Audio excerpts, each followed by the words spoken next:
નમસ્કાર દોસ્તો, ધોરણ 12 મનોવિજ્ઞાનના લેક્ચરમાં આપ સૌનું સ્વાગત છે।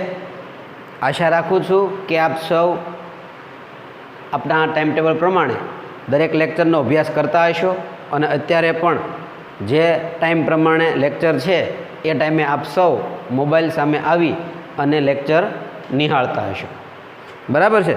મનોવિજ્ઞાનના અગાઉ 2 લેક્ચર આપણે ભણી ગયા છીએ। એમાં આપણે ધોરણ 12ની પેપર સ્ટાઇલ અને પ્રકરણ 1ની શરૂઆત કરી હતી, બરાબર છે। આપણે દરેક ચેપ્ટરને પરીક્ષાલક્ષી ધ્યાનમાં રાખી કયા ચેપ્ટરમાંથી કેટલા ગુણનું પૂછાશે એની ચર્ચા અગાઉ લેક્ચરમાં કરી ગયા છીએ આપણે, બરાબર છે।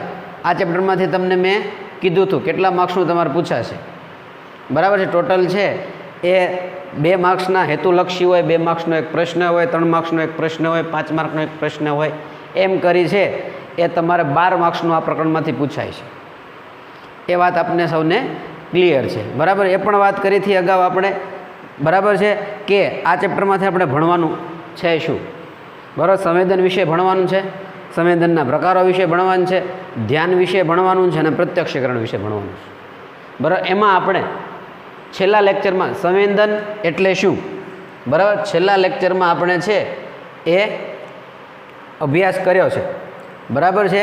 છેલ્લા લેક્ચરમાં આપણે અભ્યાસ કરેલો છે, કઈ કઈ બાબતનો કરેલો છે, ટૂંકી સમજૂતી આપણે છે જેની મેળવી લઈએ, બરાબર છે। સૌથી પહેલાં, બરાબર છે, તો કે ભાઈ સંવેદન વિશે સમજૂતી મેળવી હતી, બરાબર છે। સંવેદન વિશે સમજૂતી, સંવેદનનો અર્થ અને સંવેદન કોને કહેવાય, બરાબર છે। ત્યારબાદ મિત્રો સંવેદકો, બરાબર, સંવેદન એટલે શું અને સંવેદકો, તો કે આ બેમાં ડિફરન્ટ છે, તફાવત છે, બરાબર। સંવેદન એ સંવેદકોના કારણે થાય છે આપણને, બરાબર છે। એ સંવેદકો તો કે જે સંવેદન અનુભવ કરાવરાવે છે, જેના કારણે આપણને સંવેદન અનુભવ થાય છે, એ સંવેદકો, બરાબર છે। બીજી રીતે કહીએ તો ઉદ્દીપકો, તો એમાં એના પ્રકારો આપણે જોયા હતા, બરાબર છે। બાહ્ય, શરીર અને આંતરિક, બાહ્ય, શરીર અને આંતરિક સંવેદકો વિશે અગાઉના લેક્ચરમાં આપણે ચર્ચા કરી ગયા છીએ। આશા રાખું છું આપ સૌએ એ વ્યવસ્થિત પાકા કરી લીધા હશે, દરેકના ઉદાહરણ પણ તમારા મગજમાં હશે, બરાબર છે। એ સંવેદકો વિશે આપણે અભ્યાસ કર્યો હતો।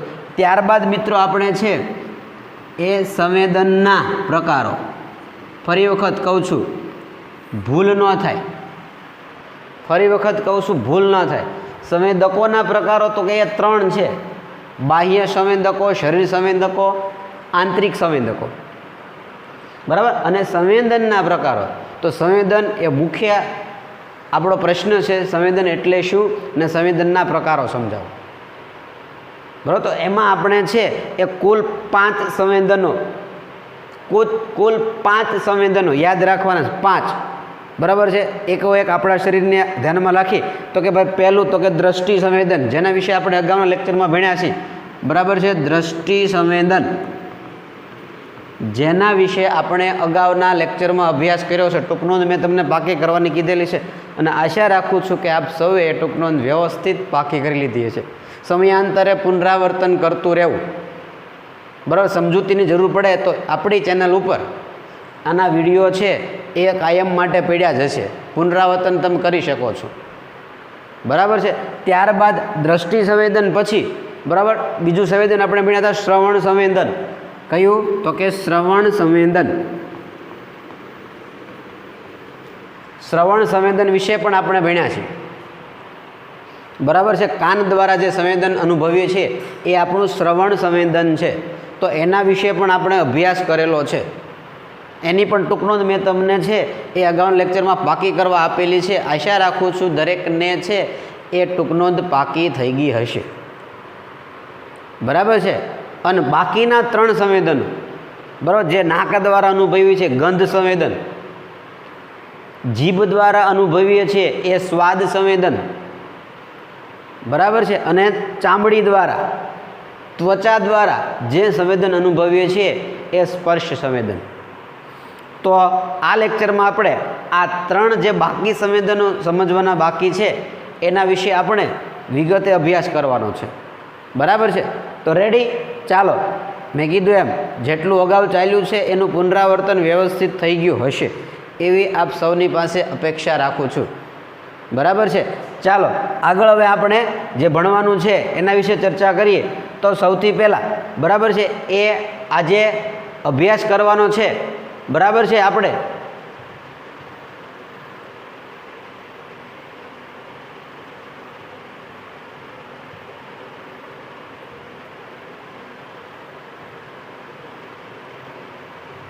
એક મિનિટ હો વિદ્યાર્થી મિત્રો.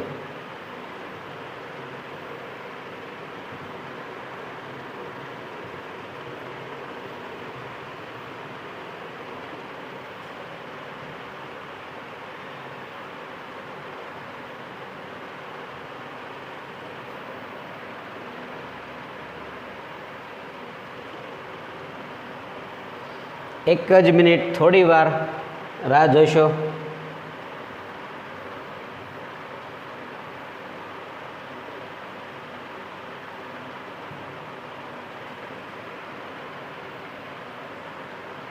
ચાલો, બરાબર છે. તો એ બાકીના જે 3 સંવેદનો સમજીએ એ પહેલાં મેં તમને વાત કરી હતી એમ કે ધોરણ 11માં થોડુંક તમારા મગજના ભાગો વિશે થોડીક ચર્ચા કરવાની હતી, જે તમે માસ પ્રમોશનના કારણે અભ્યાસ વ્યવસ્થિત કરી શક્યા નથી. આ ઉપરાંત તમે ક્યાંક ને ક્યાંક અગાઉના ધોરણમાં તમે મગજના ભાગો વિશે ચર્ચા કરીને આવ્યા છો. મિત્રો, આ 5 સંવેદનો અનુભવવા માટે એ મગજ પણ ખૂબ જ મહત્ત્વનું છે. બરાબર? જે પણ આપણા ભાગ છે શરીરના એ અલગ અલગ જગ્યાએથી આપણે કોઈ પણ પ્રકારના ઉદ્દીપક દ્વારા આપણે કંઈક અનુભવ કરીએ છીએ તો એ શરીરના અલગ અલગ જ્ઞાન તંતુઓ દ્વારા છેલ્લે લાસ્ટમાં આપણા મગજ સુધી પહોંચતા હોય છે અને ત્યાંથી એનું બધું સંચાલન થતું હોય છે, હેન્ડલિંગ બધું ત્યાંથી થતું હોય છે. બરાબર? જેની ચર્ચા આપણે અગાઉ લેક્ચરમાં કરેલા છે કે જે કંઈ પણ બહારથી આપણે સંવેદન, દાખલે કે ભાઈ અવાજ આવે છે તો આપણા કાનમાં જાય છે, તો ત્યાંથી પછી કાન દ્વારા એ અલગ અલગ જ્ઞાન તંતુઓ, એનો ચેતા પ્રવાહ છે એ મગજના અલગ અલગ ભાગમાં પહોંચતા હોય છે અને ત્યારબાદ આપણને એ અવાજનું સંવેદન થતું હોય છે. બરાબર છે? તમે અહીં જોઈ શકો છો, આ આપણું મગજનો ભાગ છે. બરાબર? એ મગજના ભાગમાં તમે જુઓ તો અલગ અલગ તમે જોઈ શકો છો કે એનો એક અગ્ર ભાગ, અગ્ર મગજ. બરાબર છે? પછી બીજો છે મધ્ય મગજ, જે અહીંયા એરો કરેલો છે, મધ્ય મગજ. બરાબર છે? પછી છે પશ્વ મગજ, પાછળનું મગજ. તો અલગ અલગ ભાગમાં વહેંચાયેલ છે. અહીંથી આપણા કરોડરજ્જુ, જેના દ્વારા છે એ ચેતાપ્રવાહ મગજમાં આવતો હોય છે. બરાબર છે? તો અલગ અલગ તમે છે એ મગજની રચના થોડી ઘણો તમને ખ્યાલ હોય કે આપણા શરીરનો ટોટલ જે કાંઈ પણ તંતુઓ છે, જે કાંઈ પણ ચેતાપ્રવાહ જેના કારણે પણ આપણને કાંઈ અનુભવ થાય છે, એની માટે મુખ્ય પરિબળ છે મગજ.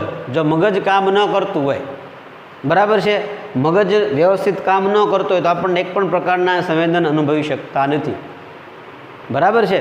તો આ ખાસ તમારે છે એ છે જ આનો ખાલી જોવો અને ખ્યાલ આવે, જેથી આપણે આ મગજની અંદરની રચના છે, બરાબર, એ કઈ ટાઈપની છે અને એના કારણે આપણને જે કાંઈ પણ છે એ અનુભવ થતા હોય છે. તેમ છતાં પણ આપ સૌને જો ડીપમાં આ દરેક 5 સંવેદન વચ્ચે કેવી કેવી પ્રક્રિયા થાય છે, જેના કારણે આપણે સંવેદન અનુભવી છે, તો તમે યુટ્યુબમાં છે એ માત્ર તમારે લખવાનું, બરાબર, કે આંખની રચના અથવા તો આંખ કેવી રીતે કામ કરે છે. જો હિન્દીમાં લખવું હોય તો આંખ કેસે કામ કરતી હે એવું લખો, અથવા તો અંગ્રેજીમાં લખો તો હાઉ ટુ વર્ક આઈઝ એમ લખો, એટલે તમને કેટલું બધું આંખ વિશે યુટ્યુબમાં જોવા મળશે. એ જ રીતે તમે કાનનું લખી શકો, નાકનું લખી શકો, ચામડીનું બધું લખી અને ડીપમાં તમે એમાં 3D એનિમેશન એવું લખશો તો સરસ મજાનું તમને જોવા મળશે. બરાબર છે? તો એ તમને ખાસ એનો આને વિશે ખ્યાલ આવશે. બરાબર છે?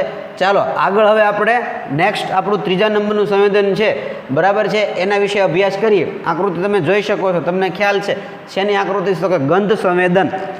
શેના વિશે અભ્યાસ કરવાનો છે આપણે? ગંધ સંવેદન એટલે કે નાક દ્વારા, બરાબર, આ નાક દ્વારા જે આપણને સંવેદન અનુભવાય છે તે ગંધ સંવેદન છે. તમે નાકની રચના જોઈ શકો છો અહીં, બરાબર. આ ઘ્રાણ ચેતા તંતુઓ છે જેના કારણે છે એ આપણે ગંધ સંવેદન છે એ અનુભવતા હોય છે, બરાબર છે. જોઈએ આગળ કઈ રીતે છે આમાં, બરાબર છે. તો ગંધ સંવેદનમાં, બરાબર, સૌથી પહેલાં તો કે ભાઈ બાહ્ય વાતાવરણમાં રહેલા, આપણી બહાર બાહ્ય વાતાવરણમાં રહેલા, બરાબર છે, વિવિધ રાસાયણિક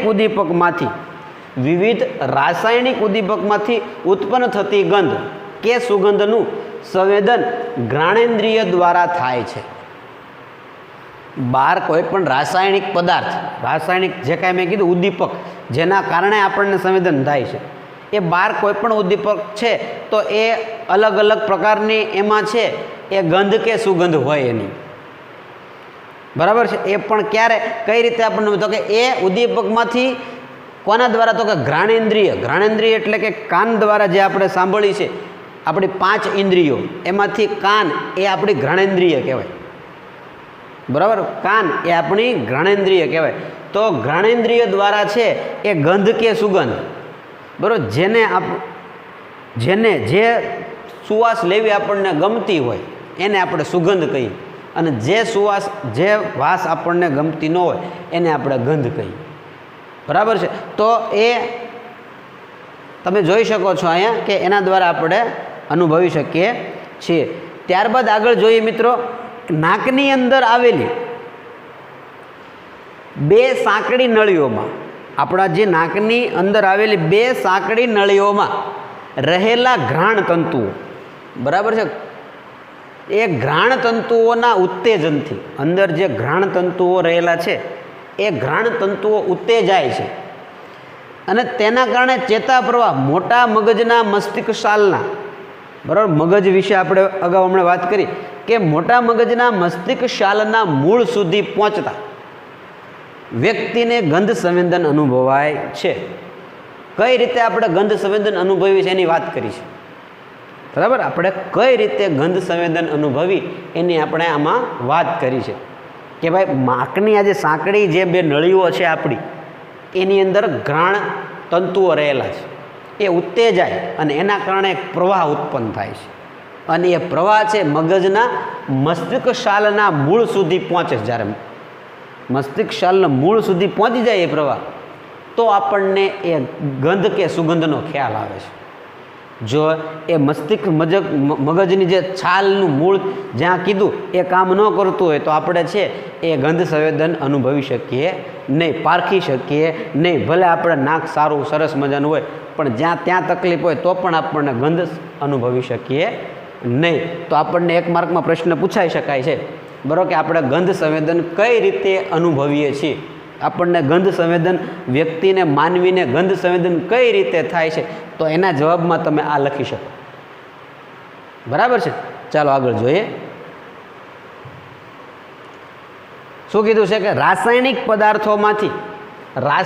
પદાર્થોમાંથી ઉત્પન્ન થતા ગંધ સંવેદનના અનુભવની બાબતમાં ખાસ યાદ રાખવાનું છે, વ્યક્તિગત ભિન્નતા જોવા મળે છે. સમજ્યો, બરાબર છે. એટલે કે કોઈ રાસાયણિક ઉદ્દીપક એક વ્યક્તિને સુગંધનું જે સંવેદન કરાવે છે તે જ ઉદ્દીપક અન્ય કોઈ વ્યક્તિને તેવું જ સંવેદન ન પણ કરાવે.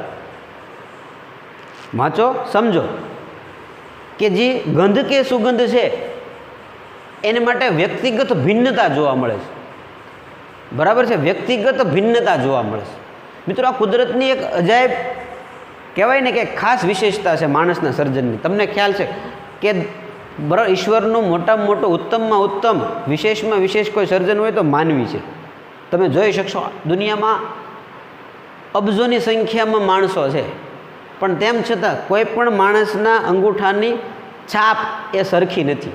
આ કેવું ઈશ્વરનું સર્જન કહેવાય, બરાબર. એ જ રીતે આ માણસોમાં જે ગંધ પારખવાની દરેક વ્યક્તિ માટે જે સુગંધ હોય એ બીજા વ્યક્તિ માટે ગંધ પણ હોઈ શકે છે. જોયું હશે ને તમે, બરાબર. ખાસ નાનું એક ઉદાહરણ લઈ લઈએ કે ભાઈ અત્તર આપણે જે છાંટતા હોય છે એમાં ઘણા બધાને અમુક અત્તરની સ્મેલ ખૂબ જ ગમતી હોય છે, હે ને?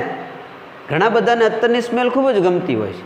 તો ઘણાને છે એ અત્તરની સ્મેલ આવે ત્યારે એને નાક બંધ કરવું પડે, અથવા તો એમ કે માથું ચડે મને, બરાબર. સુખડનું કે પછી ગુલાબનું કે એક અલગ અલગ પ્રકારના અત્તર. અત્યારે તો અત્તર એટલા બધા નથી બાબાને, ખાસ તો લગ્ન પ્રસંગે વાપરતા હોય છે, પણ એ માણસને કોઈકને અમુક સુગંધ લેવી ગમતી હોય છે, અને કોઈકને એ જ સુગંધ, એક માટે એ સુગંધ હોય તો બીજા માટે ગંધ પણ બની રહે. એટલે આ વ્યક્તિઓની અંદર આ ભિન્નતા જોવા મળે છે. દરેક વ્યક્તિમાં ગંધ સંવેદન છે એનું તારણ અલગ અલગ નીકળતું હોય છે, બરાબર. ચાલો આગળ જોઈએ. કોઈ એક રાસાયણિક પદાર્થમાંથી ઉત્પન્ન થતી ગંધ સતત લાંબા સમય સુધી અનુભવાય તો તેવા પદાર્થો પ્રત્યેની સંવેદનશીલતા ધીમે ધીમે ઘટતા તેનાથી ટેવાઈ જઈએ છીએ. પહેલાં તમને નહીં ખબર હોય, અત્યારે વાંચો છો, તમને થોડોક લાઇટ થઈ હશે અને વધારે હું લાઇટ કરાવવાનું. મિત્રો, ઘણીવાર તમે ઘણા બધા વિસ્તારમાં જતા હશો, કોઈ જગ્યાએ તમે ક્યારેય બહાર નીકળેલા હોવ, આજુબાજુના વિસ્તારમાં અમુક જગ્યાએ તમે જોતા હશો કે ગંધવાડ ભર્યા વસવાટો હોય જ્યાં ખૂબ જ ગંધ આવતી હોય છે. અથવા તો તમે છે એ ઔદ્યોગિક વસાહતને આજુબાજુ પસાર થતા હશો. દાખલા તરીકે તમે અહીંથી સુરત સાઈડ જાઓ, અંકલેશ્વર ને એ સાઈડ, બરાબર છે, તો ત્યાં મોટી મોટી બધી અલગ અલગ ફેક્ટરીઓ છે, અને એ ફેક્ટરીઓ ત્યાંથી તમે વાહન પસાર થાય ને તો થોડી વાર માટે એટલી ખરાબ ગંધ આવે ને, જો નાક આપણે ખુલ્લું રાખીને તો આપણને ત્યાં વાહનમાં ઉલટી થવા મળે, અથવા તો ત્યાંથી ફટાફટ આપણું વાહન જે નીકળી જાય એવી આપણે ઈચ્છા રાખતા હોય છે. ત્યારે મને પણ પ્રશ્ન થાય, તમને પણ થાય કે ભાઈ આ લોકો અહીંયા આપણે તો અહીંયા ખાલી થોડી વાર માટે નીકળ્યા તો આટલી બધી તકલીફ પડે, તો આ લોકો કાયમ કેમ રહેતા હશે અહીંયા? બરાબર છે. દાખલા કે તમે કોઈ મત્સ્ય ઉદ્યોગ ને એ બધું કરતા હોય, એ ત્યાંથી પસાર થશે, જો તમે કઈ રીતે કરતા ત્યાંથી નીકળો, રૂમાલ કાઢો, નાકે રાખો અને જતા રહ્યો છો. પરંતુ તમને ત્યારે એમ પણ તો અહીંયા એટલી વાર માટે આપણે નીકળ્યા છીએ અને છતાં આપણે રહી નથી શકતા. આ લોકો અહીંયા તો કાયમ રહેશે, કેમ રહેતા હશે? પણ એ લોજિક એની પાછળનો આ છે, એક વિશેષતા છે. આ શું વિશેષતા છે? કે ભાઈ તમે કોઈ પણ એક ગંધથી લાંબા ગાળે તમે લીધા જ રાખો તો ધીમે ધીમે વ્યક્તિ ટેવાઈ જાય છે એનાથી. પછી એ ગંધ પ્રત્યે એનું ધ્યાન નથી જતું. એ ગંધ પ્રત્યે એ વ્યક્તિનું કે જ્યાં રહેતા હોય એ વિસ્તારમાં લોકોનું ધ્યાન જતું જ નથી. એ ખાસ વિશેષતા છે કે સંવેદનશીલતા ધીમે ધીમે ઘટી જાય છે અને માણસ શું થઈ જાય છે? ટેવાઈ જાય છે. તો ખાસ આ સમજવા જેવી બાબત હતી આપણા માટે. હવે પછી તમને ક્યારે અહીંયા લોકો કેમ રહેતા હશે એવું તમે લગભગ નહીં બોલો, બરાબર છે. ચાલો આગળ જોઈએ આપણે. આ ખાસ યાદ રાખો, મોસ્ટ આઈએમપી છે, બરાબર છે, કે હેનિંગ નામના, બરાબર છે, જે આપણા મનોવૈજ્ઞાનિક છે હેનિંગ, નામ યાદ રાખો ને, એક તો હેનિંગ. એ આ જે આપણે ગંધ જે વાત કરીએ છીએ એ ગંધના અલગ અલગ 6 પ્રકાર, કેટલા? 6 પ્રકાર વિશે વાત કરીશ, જે 6 તમારે યાદ રાખવાના છે, બરાબર. હેનિંગે 6 પ્રકાર આપ્યા છે. પહેલું તો આમાંથી જ યાદ રાખવાનું છે. ગંધના 6 પ્રકાર કોણે આપ્યા? 1 માર્કમાં, હેતુલક્ષીમાં, બરાબર છે, વિકલ્પમાં ગંધના 6 પ્રકાર કોણે આપ્યા છે? તો કે હેનિંગ. હેનિંગે ગંધના કેટલા પ્રકાર આપ્યા છે? તો કે 6. કેટલા પ્રકાર આપ્યા? 6 પ્રકાર. હેનિંગે ગંધના કેટલા પ્રકાર આપ્યા? 6. પહેલી વસ્તુ 2 પ્રશ્નો થઈ ગયા, બરાબર. હવે ક્યાં 2 માર્કમાં પૂછે હેનિંગે ગંધના કેટલા પ્રકાર આપ્યા અને ક્યાં 2 માર્કમાં પ્રશ્ન થઈ ગયો, બરાબર. 2 માર્કમાં, 1 માર્કના થઈ ગયા, એમાં પાછા 2 માર્કમાં હેનિંગે ગંધના કેટલા અને ક્યાં પ્રકાર આપ્યા. તો એ એક જોઈએ આપણે, બરાબર. કેટલા આપ્યા છે? તો સૌથી પહેલું, બરાબર છે, તમે જોઈ શકશો અહીં તમે સ્ક્રીન ઉપર, તો કે બળતી વસ્તુની ગંધ. તમે અનુભવી હશે, બરાબર. એમાં જે ગંધ આવે છે, કોઈ પણ વસ્તુ બળે અથવા તો તમે ઘણીવાર વાયર બળતો, ટાયર બળતો, ઘણું બધું એવું બધું બળતું, અને ત્યારે તમને જે સુગંધ આવે છે એ બળતી વસ્તુની એ પ્રકારની સુગંધ છે, બરાબર. ત્યારબાદ જોઈએ આપણે તો કે ભાઈ સડેલી વસ્તુની ગંધ. હે, ઘરમાં કાંઈ પીડ્યું હોય, શાક બકાલું, ફ્રૂટ કે અધરવાઇઝ કાંઈ પણ બગડી ગયું હોય તો સડેલી વસ્તુની ગંધ તમે અનુભવ કર્યો હશે આનો. તો બીજી છે સડેલી વસ્તુની ગંધ. યાદ હારો રાખતું જવાનું છે. સૌથી પહેલી કઈ તો કે બળતી વસ્તુની ગંધ. બળતી વસ્તુની ગંધ. બીજી સડેલી વસ્તુની ગંધ. કઈ? સડેલી વસ્તુની ગંધ. ત્રીજી શું છે તો કે ઈથરની ગંધ. તમે વિજ્ઞાનમાં એમાં ઘણા બધા પ્રયોગોને એવું કર્યું, ઘણા બધા અમુક પ્રકારના કેમિકલો છે, એ કેમિકલોની જે ગંધ આવે છે એ લાઈક ઈથરની ગંધ ટાઈપ છે.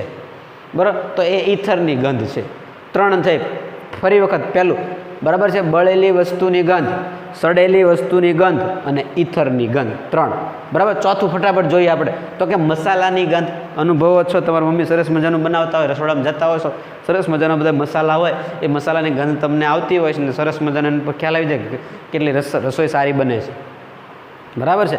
તો એ મસાલાની ગંધ. 4 ગંધ છે આપણે ફરી વખત કેટલી થઈ? 4 થઈ. બળતી વસ્તુની ગંધ. બરાબર છે. બળતી વસ્તુની ગંધ, સડેલી વસ્તુની ગંધ, સડેલી વસ્તુની ગંધ, ઈથરની ગંધ. કેની ગંધ? ઈથરની ગંધ. અને ચોથી તો કે મસાલાની ગંધ. આગળ જોઈએ હજી કોની તો કે રાળની ગંધ. રાળ મીન્સ કે અલગ અલગ અમુક પ્રકારની ઔષધિઓ કે ટૂંકમાં તમે ગુંદર ને એવું બધું છે એની જે ગંધ આવે એ ટાઈપની બધી ગંધ છે એ રાળની ગંધ કહેવાય. બરાબર. ફરી વખત 5 થઈ. કેટલી થઈ? 5 થઈ. બળેલી વસ્તુની ગંધ, સડેલી વસ્તુની ગંધ, ઈથરની ગંધ, મસાલાની ગંધ અને રાળની ગંધ. બરાબર. અને છેલ્લું લાસ્ટમાં 6થું તો કે સુગંધ. ગુલાબમાંથી ને એવા બધા સરસ મજાની આપણને ગંધ આવે છે એ સુગંધ છે. શું છે? સુગંધ. તો મુખ્ય કેટલી? 6 ગંધ. મુખ્ય કેટલી? 6 ગંધ. પહેલી તો કે બળેલી વસ્તુની ગંધ. બીજી સાથે સાથે બોલો, ચાલો બોલો, સડેલી વસ્તુની ગંધ. બીજી સડેલી વસ્તુની ગંધ. ત્રીજી ઈથરની ગંધ. ત્રીજી ઈથરની ગંધ. ચોથી મસાલાની ગંધ. ચોથી મસાલાની ગંધ. બરાબર. પાંચમી તો કે રાળની ગંધ. અને 6ઠી તો કે સુગંધ. ખાસ મોસ્ટ આઈએમપી 2 માર્કમાં પ્રશ્ન પૂછાય. બરાબર. 6 આશા રાખું છું વિડીયો પોઝ કરીને પણ વારંવાર બોલી અત્યારે યાદ રાખી લેશો. બરાબર છે. ચાલો આગળ હવે અભ્યાસ કરીએ આપણે. આ ખાસ તમે બધા અનુભવ્યું છે, વાંચો એટલે ખ્યાલ આવી જાય કે ભાઈ શરદી, સળેખમ જેવી શારીરિક તકલીફ વખતે મંદ રાસાયણિક ઉદ્દીપક ગંધ સંવેદન જન્મ આપી શકતું નથી. જ્યારે જે નાકની અંદર જે ઘાણ તંતુઓ ચેતાપ્રવાહને બધું ઉત્પન્ન કરે છે ને, જ્યારે શરદીને સળેખમ થઈ ગયું હોય ને આપણને, હું તો આપણું બોડી જેમ વિચાર કરો કે આપણું બોડી જ્યારે લૂઝ થઈ ગયું હોય ત્યારે આપણે જે કામ કરીને એવું કામ આપી શકતા નથી આપણે. બરાબર છે. આપણું બોડી જ્યારે ફિટ હોય વ્યવસ્થિત ત્યારે આપણે બીમાર કહેવું પડે ત્યારે બરાબર એનર્જીથી કામ નથી કરી શકતા. એ જ રીતે શરદી સળેખમ જ્યારે થયેલું હોય ત્યારે જે મંદ રાસાયણિક ઉદ્દીપક છે ને, જે એ ગંધ સંવેદનને જન્મ આપી શકતું નથી. અને તેના કારણે ગંધ સંવેદન માનવી કે માનવેતર બરાબર છે એ આપણે ત્યારે એ ગંધ અનુભવી શકતા નથી. તમે ઘણીવાર જોયું છે, તમે બધાને કેમ કે શરદી થઈ ગયો છે ત્યારે તમે કાંઈ કહેતા લેતો કે તને આવે સુગંધ બુગંધ ગંધ બંધ, મને કાંઈ મારો નાક જ બંધ છે, મને કાંઈ સુગંધ નથી ખબર નથી પડતી. એ જ ટાઈપ. બરાબર.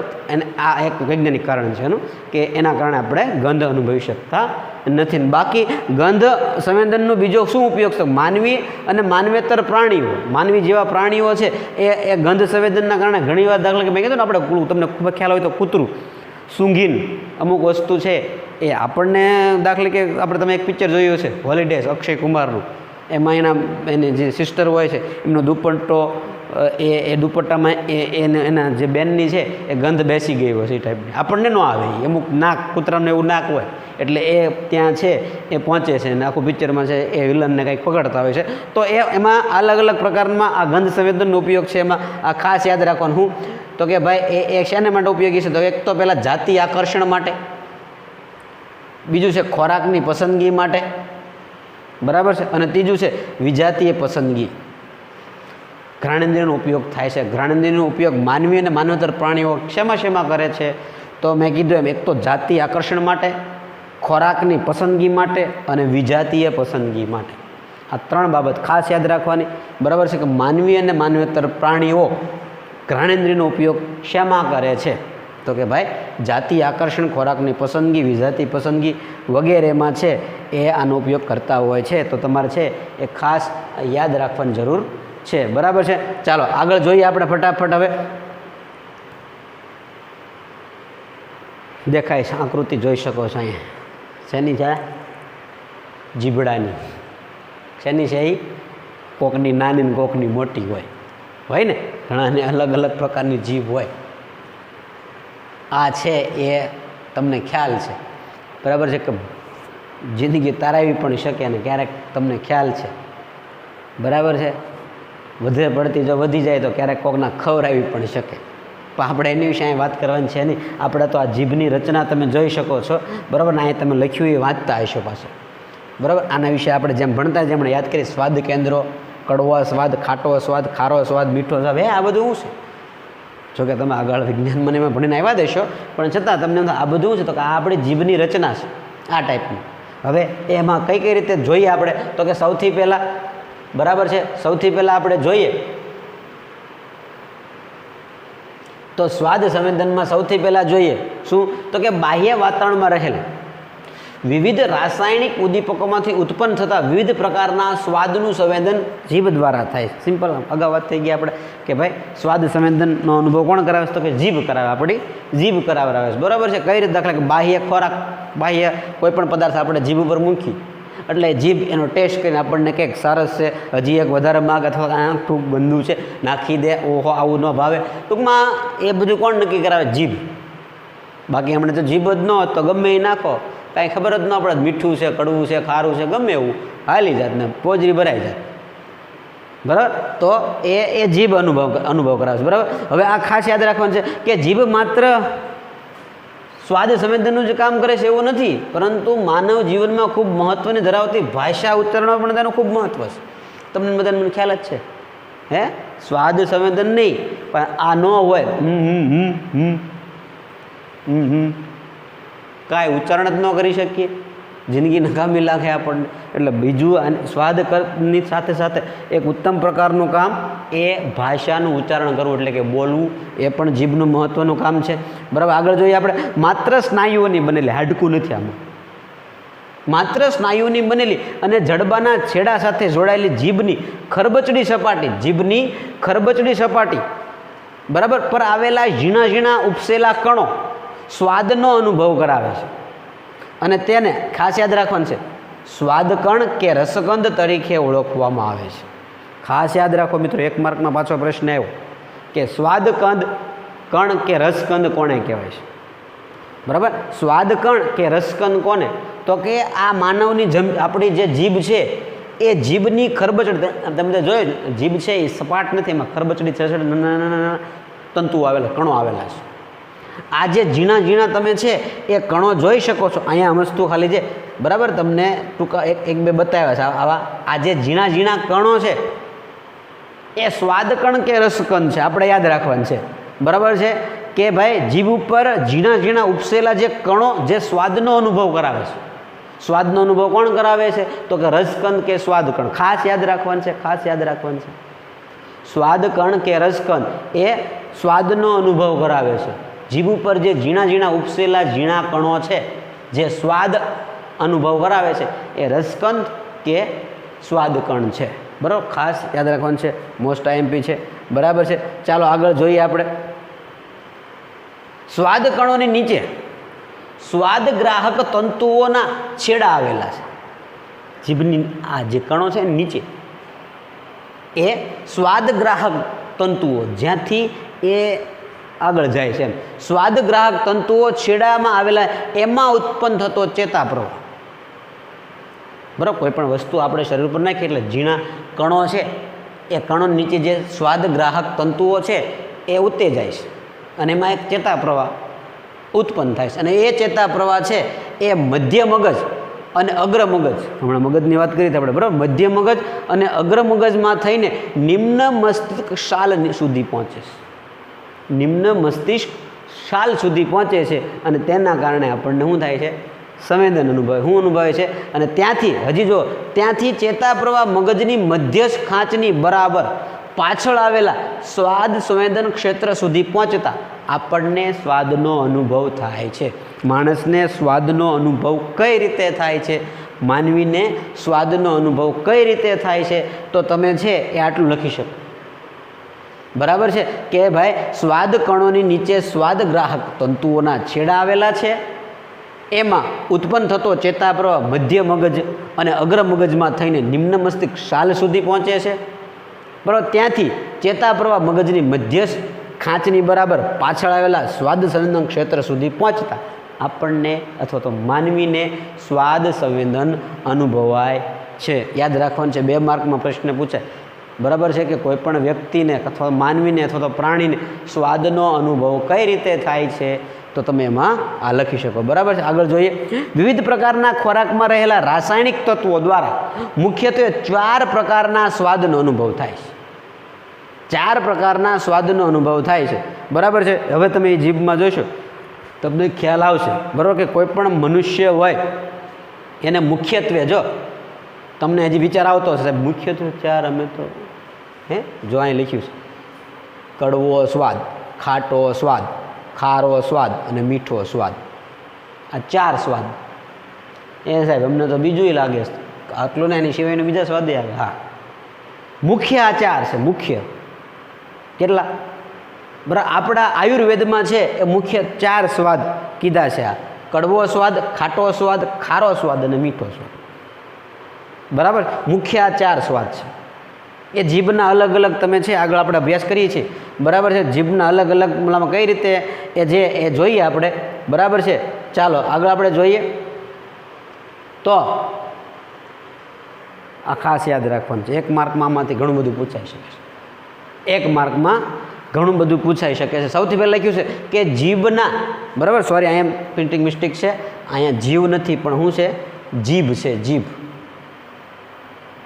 જીભના અગ્રભાગમાં આવેલા સ્વાદ તંતુઓ. જીભ, આ જીભ આપણી, એનો આ અગ્રભાગ તંતુઓ દ્વારા કેવો? તો કે મીઠો, ગળ્યો. અગ્રભાગમાં યાદ રાખવાનું, કયા ભાગમાં? અગ્રભાગમાં. અગ્રભાગમાં મીઠો, ગળ્યો. ત્યારબાદ જીભની બંને બાજુની ધાર પર ટેરવાની પાછળ, બરાબર, આ જીભની ધાર, બરાબર છે, એની પાછળ, બરાબર છે, શું છે? તો કે ખારો સ્વાદ. શું છે? ખારો સ્વાદ. જીભની બંને બાજુની ધાર પર ટેરવાની પાછળ યાદ રાખવાનું ખારો. તેનાથી થોડા આગળ, એટલે અહીંથી આગળ ગયા, બરાબર, આ બંને સાઈડ આગળ ગયા, અહીંયા શું છે? ત્યાં ખાટો સ્વાદ. કેવો? ખાટો સ્વાદ. અને જીભના પાછળના મૂળના ભાગમાં કડવો સ્વાદ. પાછળનો, અહીંયા મૂળનો ભાગ કેવો? કડવો સ્વાદ. કેવો? કડવો સ્વાદ અનુભવાય છે. અને મધ્ય ભાગમાં, બરાબર, અહીંયા કોઈ પણ પ્રકારનું સ્વાદનું સંવેદન થતું નથી. મધ્ય ભાગમાં એક પણ પ્રકારનું, બરાબર. આના પર તમને ખ્યાલ આવ્યો હશે. હા, એટલા માટે એક ખાલી મારો અનુભવ છે તમારી સાથે એ શેર કરું કે ભાઈ ઘણીવાર આપણે ઘણા ટીકડી ગળતા હોય, આમ કરે અહીંયા મૂક્યા, શું કામ? તો કે ત્યાં સ્વાદ જ નથી આવતો, જ્ઞાન કડવું નથી લાગતું. અને ખબર નથી કે આ જીભના અલગ અલગ ભાગ. અને ખાસ તમે જ્યારે દવા ગળતા હોવશો ને ત્યારે જ્યારે હાવ અહીંયા પોગે ને, ખબર છે, ત્યાં વધારે કડવી લાગે, બાકી નથી કડવી લાગતી. શું કામ? તો કે ત્યાં સૌથી વધારે એનું એપિક સેન્ટર છે કડવા સ્વાદનું, મુખ્ય કેન્દ્ર છે. બરાબર, તમે ટ્રાય કરવી હોય તો કરી શકો. બરાબર કે તમને એ અલગ અલગ ભાગમાં કીધું ને, ત્યાં એ વસ્તુ એ પ્રમાણે વધારે લાગશે. અહીંયા છે તો વધારે ગળ્યું લાગશે, અહીંયા છે તો વધારે ખારું લાગશે, અહીંયા ખાટું લાગશે ને છેલ્લે છે એ કડવું લાગશે. બરાબર, ખાસ તો આ મગજમાં યાદ રાખજો કયો સ્વાદ ક્યાં ક્યાં અનુભવાય છે, કેટલા મુખ્ય સ્વાદ છે જેનું પણ તમારે યાદ રાખવાનું છે. ચાલો આગળ જોઈએ આપણે. તો કે આયુર્વેદની દૃષ્ટિએ મીઠો, ખારો, ખાટો અને કડવો, આમાં તમારે પ્રશ્નના સોલ્યુશન મળી જશે તમને કે ભાઈ બીજા 2 પણ સ્વાદ છે. બરાબર, તીખો અને તુરો. કુલ 6 સ્વાદ. કેટલા? કુલ 6 સ્વાદ. બરાબર છે, કુલ 6 સ્વાદ. તો કે ખારો, મીઠો, ખારો, ખાટો અને કડવો. અને બાકીના 2 તીખો અને તુરો. મુખ્ય આયુર્વેદની દૃષ્ટિએ મુખ્ય કેટલા? તો કે 4. બાકીના 6 સ્વાદના પ્રકાર આપણે અનુભવી શકતા હોઈએ છીએ, જે આપણે યાદ રાખવાનું છે. બરાબર મિત્રો, જે આપણે યાદ રાખવાનું છે. ચાલો આગળ જોઈએ હવે આપણે સ્પર્શ સંવેદન. બરાબર, જે આપણી ચામડી દ્વારા છે એ આપણે આ સ્પર્શ સંવેદનનો અનુભવ થતો. અહીંયા તમારી સામે છે એ તમે જોઈ શકો છો, ચામડીની છે એ રચના છે, બરાબર. આ ઉપરનું પડ અને નીચે અંદર કેવું કેવું ચામડી નીચે બધું હોય છે એની છે એ ચર્ચા કરેલી છે. ચાલો ફટાફટ આપણે થોડોક એની ચર્ચા કરીએ કે સ્પર્શ સંવેદન કઈ રીતે આપણે અનુભવીએ છીએ. સૌથી પહેલાં તો કે સમગ્ર શરીર તંત્રની ત્વચામાં પથરાયેલા સંવેદન તંતુઓ દ્વારા વિવિધ પ્રકારના 4 સ્પર્શ સંવેદનનો અનુભવ થાય છે. આ વળી કેવા 4 સ્પર્શ સંવેદનનો અનુભવ થાય છે? આપણા આખા શરીરની અંદર તમને અલગ અલગ પ્રકારના 4 સંવેદનનો અનુભવ થાય છે. તો કે એ વળી કેવા, કઈ રીતે? હે, તો ચાલો જોઈએ. સૌથી પહેલાં શીતળતા, ગરમી, ગરમ સંવેદન થાય છે ને. કાંઈ પણ વસ્તુ એવી અડે, પાણી ગરમ અડે તો આપણને ગરમ હોવાનો અનુભવ થાય છે. હે, શિયાળામાં એ જ ગરમ સંવેદન આપણને ગમતું હોય, ઉનાળામાં એ જ ગરમ સંવેદન આપણને ન પણ ગમતું હોય, ગરમ સંવેદન. ત્યારબાદ શીતળતા, ઠંડી, બરફ કે એવું કાંઈ છે એ અડાડો તો આપણને ઠંડાનો અનુભવ થાય છે. એ જ પ્રકારનું સ્પર્શ કે દબાણ. ઠંડુ ગરમ કાંઈ ન થાય, બરાબર. દાખલા તરીકે ખાલી આમ પેન મારા હાથ ઉપર આમ પેન અડી તો મને એક દાખલા કે આ પેન છે એ મૂકી તો મને સ્પર્શ થયો. શું થયો? સ્પર્શ થયો, બરાબર. હવે વધારે આ પેનને દબાણ પણ થશે. શું થશે? દબાણ, બરાબર. સ્પર્શ કે દબાણ. અને ચોથો તો કે વેદના કે પીડા. બહુ વધારે પડતું દબાઈ જાય તો આપણને વેદના થાય ને પીડા થાય. તો આ તમામ પ્રકારના સંવેદન આપણે કોના દ્વારા અનુભવી શકીએ છીએ? ચામડી દ્વારા. કોના દ્વારા અનુભવી શકીએ છીએ? ચામડી દ્વારા અનુભવી છે. ખાસ યાદ રાખવાનું છે કે કેટલા પ્રકારના આપણે ત્વચા સંવેદનો છે, સ્પર્શ સંવેદન કેટલા પ્રકારના હોય? તો કે ભાઈ શીતળતા, ઉષ્ણતા એટલે કે ગરમી, ઠંડી, સ્પર્શ કે દબાણ અને પીડા કે વેદના. 4 ખાસ યાદ રાખવાનું છે. ચાલો આગળ જોઈએ. ત્વચા ઉપર પથરાયેલા જુદા જુદા સાંવેદનિક કોષો ઉત્તેજાવાથી જુદા જુદા પ્રકારના સ્પર્શ સંવેદનનો અનુભવ થાય. આકૃતિમાં તમે જોઈ શકો છો, બરાબર. આકૃતિમાં તમે જોઈ શકો છો. આ આપણી ત્વચાનો નીચેનો ભાગ છે. આ 4 જે સ્પર્શ સંવેદનો છે એ તમે જો અલગ અલગ ચેતાતંતુઓ કીધું, સાંવેદનિક કોષો પથરાયેલા છે. તો એમાં બરાબર છે, આ જે કોષો અહીં તમને દેખાય છે, આ કોષો ઉત્તેજવાથી આપણને દબાણ અનુભવાય છે. આ કોષો ઉત્તેજવાથી આપણને ઠંડી અનુભવાય છે. પછી આ કોષો ઉત્તેજવાથી આપણને ગરમી, આ કોષો ઉત્તેજવાથી આપણને સ્પર્શનો અનુભવ થાય છે.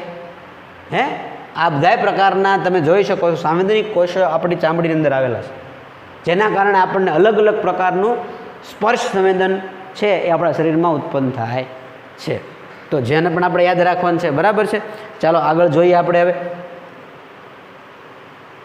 શું કીધું છે કે હા, આ પણ ખાસ યાદ રાખવાનું છે આપણે કે શરીરમાં સ્પર્શ સંવેદન છે એ શરીરના અલગ અલગ ભાગ પ્રમાણે છે એ અલગ અલગ રીતે છે એ વહેંચેલું કામ છે. ચામડી વહેંચેલું કામ છે કે ભાઈ જો આટલી જગ્યાએ કોઈ પણ જગ્યાએ સ્પર્શ કરે ચહેરા કે મોઢા ઉપર તો તમારા લોકોએ મગજ સુધી સંદેશો પહોંચાડવાનો. પછી હાથ પગ અને કમર સુધીનો એ ભાગવાળા એમ કે હવે ત્યાં અમે નહીં બગતા. એ બધું તમારે ધ્યાન રાખવાનું. ત્યાં કાંઈ ગડે તો એનું સ્પર્શ સંવેદનની જવાબદારી બીજાને આપેલી શરીરે. જોઈએ હવે કઈ રીતને છે, હું તો મસ્ત મસ્તી કરું પણ કઈ રીતે જોઈએ છે કે ચહેરા અને મોઢાની ત્વચામાં ઉત્પન્ન થયેલો ચેતાપ્રવાહ, ચહેરા અને મોઢાની ત્વચામાં ઉત્પન્ન થયેલો ચેતાપ્રવાહ મગજના પશ્વખંડ સુધી પહોંચતા ચહેરાના સ્પર્શ સંવેદનનો અનુભવ થાય છે. જે ચહેરા અને મોઢા પર જે ચેતાપ્રવાહ ઉત્પન્ન થાય એ મગજના પશ્વખંડમાં પહોંચે અને ત્યાંથી આપણને સ્પર્શ સંવેદનનો અનુભવ થાય છે. ત્યારબાદ જોઈએ કે ખભાથી કમર સુધી, ખભાથી કમર સુધી એટલે કે આપણું ધડ અને બરાબર સાંકળેલી ત્વચામાં ઉત્પન્ન થતો ચેતાપ્રવાહ કરોડરજ્જુ મારફતે કેમાં તો ખભાથી કમર અને આપણા હાથ અને પગ માંથી ઉત્પન્ન થતો ચેતાપ્રવાહ ક્યાંથી? તો કે આપણા શરીરની કરોડરજ્જુ મારફતે પશ્વ મગજમાંથી મગજની ખાંચની બરાબર પાછળ આવેલા ત્વચા સંવેદન કેન્દ્રમાં પહોંચે ત્યારે સ્પર્શ સંવેદન ઉત્પન્ન થાય છે. ચહેરાનું અને મોઢાનું અલગ, હાથ પગ ધડ એનું પણ અલગ, બરાબર. ત્યાં કોઈ સ્પર્શે જો એ બહુ ફાસ્ટ પ્રક્રિયા, જેમાં તમે લ્યો હું અહીંયા અડું, ક્યાં ગયો ચેતાપ્રવાહ, ક્યાં જઈશ, ભજ્યો મગજ, એવું બધું નહીં. બહુ જ ફાસ્ટ પ્રક્રિયા છે, બહુ જ ફાસ્ટ પ્રક્રિયા છે. એને આપણે અલગ અલગ વિભાજન કરીને એવું ન કરીએ કે જો પાણી જાય છે અહીંયા પહોંચ્યું, એ રીતનું આપણું નથી, બરાબર. તો એ સ્પર્શ સંવેદન આ રીતે આપણને અનુભવી શકાય છે, બરાબર છે. ત્યારબાદ ત્વચા દ્વારા અનુભવાતા મોટા ભાગના સંવેદનો મિશ્ર પ્રકારના જોવા મળે છે. આપણે હમણાં 4 કીધા: શીતળતા, ઉષ્ણતા, સ્પર્શ કે દબાણ કે પીડા. બરાબર. હવે તમને છે એ દાખલા તરીકે કોઈ ગરમ વસ્તુ અડાડું તો એમાં સ્પર્શ પણ થયો અને તમને ગરમ પણ લાગ્યું, 2 સ્પર્શ સંવેદન થયા. ઠંડી વસ્તુ અડાડું, સ્પર્શ પણ થયો અને ઠંડુ પણ લાગ્યું, શીતળતા પણ, સ્પર્શ પણ થયો. બરાબર. તમને કોઈ વસ્તુ છે, મેં કીધું પેન ખૂતાડું તો સ્પર્શ થયો, દબાણ થયું, પીડા થઈ. મિશ્ર પ્રકારના સ્પર્શ સંવેદનો. કેવા? મિશ્ર પ્રકારના સ્પર્શ સંવેદનો છે એ માનવી છે એ અનુભવતો હોય છે. બરાબર. દાખલા કે ઉદાહરણ આપ્યું છે કે વરસાદના પાણીનું ટીપું શરીર પર પડે ત્યારે સ્પર્શ અને શીતળતા બંનેનો અનુભવ થાય છે. બરાબર છે. તો ખાસ મિત્રો, બરાબર છે, એ આપણે છે એ આ જે મુખ્ય આપણી જે વસ્તુ હતી, બરાબર છે, દ્રષ્ટિ સંવેદનના જે, બરાબર છે, એ 5 પ્રકાર હતા. એ 5 પ્રકારનો આપણે આખો અભ્યાસ આ પ્રકરણમાં કર્યો. બરાબર છે. શું ભણ્યા? ફરી વખત ફટાફટ તમારે આમાંથી આપણો આખો પ્રશ્ન હતો. પ્રશ્ન શું હતો? સૌથી પહેલાં સમજાવ્યો તારે કે ભાઈ સંવેદનનો અર્થ આપી સંવેદનના પ્રકારો સમજાવો. આખો પ્રશ્ન આપણને 5 માર્કમાં પૂછાય. જો 5 માર્કમાં આખો પ્રશ્ન પૂછાય તો આપણે છે એ મોટી મોટી ટૂંકનોંધ છે એમાં ટૂંકમાં લખાણ કરવાનું 5 ઇન્દ્રિયો વિશે, સંવેદનો વિશે ટૂંકમાં. પરંતુ જો કોઈ એક આખી ટૂંકનોંધ પૂછાય સ્પર્શ સંવેદન સમજાવો તો ડિટેલમાં 3 માર્કની ટૂંકનોંધમાં લખવાનું. બાકીના આખા પ્રશ્નમાંથી તમને ટૂંકું ઘણું બધું 1 માર્કના 2 માર્કમાં પૂછાઈ શકે છે. તો આશા રાખું છું તમને બધાને, બરાબર છે, કે જે કાંઈ પણ આ પ્રશ્ન તમને સમજાયું એ તમામ વસ્તુ વ્યવસ્થિત તમને મગજમાં ઉતરી હશે. બરાબર છે. હું હવે લેક્ચરના અંતે આપ સૌ અગાઉના લેક્ચર રિવિઝન કરી લેજો અને છે એ આગળની મેં 3 ટૂંકનોંધ છે આમાં અત્યારે આપણે 3 સમજ્યા. બરાબર. ગંધ સંવેદન, બરાબર છે, સ્વાદ સંવેદન અને સ્પર્શ સંવેદન. આ 3 ટૂંકનોંધ તરીકે 2 વાર લખવાની તમારે અને પાછી એને પાકી કરી નાખવાની છે. બરાબર છે. એ ખાસ યાદ રાખજો. સરસ. આવજો, કાળજી રાખજો, માસ્ક પહેરજો, બરાબર છે, અને સોશિયલ ડિસ્ટન્સ જાળવજો. આવજો.